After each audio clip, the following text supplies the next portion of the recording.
ගෙදර කුස්සියේ දෝෂ. ආයුබෝවන්.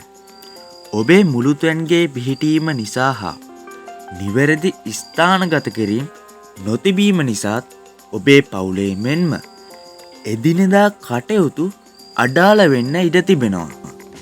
මෙම දෝෂ නිසා ඔබේ පවුලේ සමාජිකයන්ට මෙන්ම ඔබේ නිවසටත් ඔබටත් විවිධ පීඩාවන්ට මුහුණ දීමට සිදුවෙනවා. එම නිසා අද විස්මජාලය තුළින් ඔබේ ගෘහයේ මුළුතැන්ගේ නිවැරදිව කොහොමද වාස්තු විද්‍යානුකූලව ස්ථානගත කරන්නේ කියලා අපි මේ වීඩියෝ එකෙන් ගෙනත් තියෙනවා. එහෙනම් වැඩි කතා නැතුව අපි යමු වීඩියෝ එකට.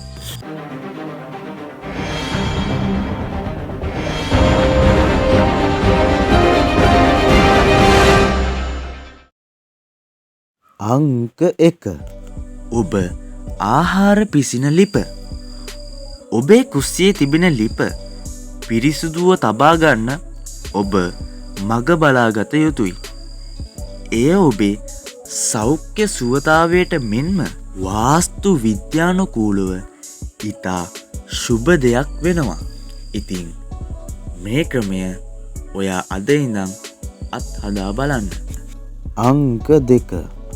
ඔබේ මුළුතැන්ගේ අසල නානකාමරයේ පිහිටලා තියෙනවා නම් එය ඉක්මනටම විනාශ කරන්න. ඔබ එසේ නොකළහොත් ඔබව ඉක්මනටම දුප්පත්කමට ඇද වැටෙනවා.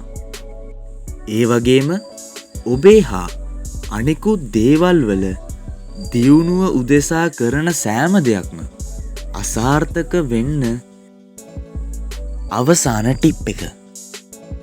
ඔබේ මුළුතැන් ගෙයත් ඔබ විදුලි බුබුලු දමා ආලෝකමත් කරනවා. නමුත් සමහර නිවෙස්වල මුළුතැන්ගේ අඳුරු ස්වභාවයක් ගන්නවා. ඉතින් මෙය ඉතාමත් ශුභදායි දෙයක් නොවේ. මෙයින් ඔබේ පවුලේ සමාජිකයන් හට ලෙඩ රෝග වලින් අසාධ්‍ය වීමට ඉඩ තියෙනවා.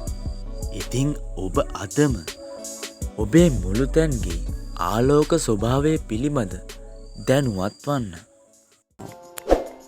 ඉතින් අලුත් වීඩියෝ එක දාපු ගමන් ළඟටම ගෙන්න ගන්න අපගේ YouTube චැනලය සබ්ස්ක්‍රයිබ් කරන්න අමතක කරන්න එපා.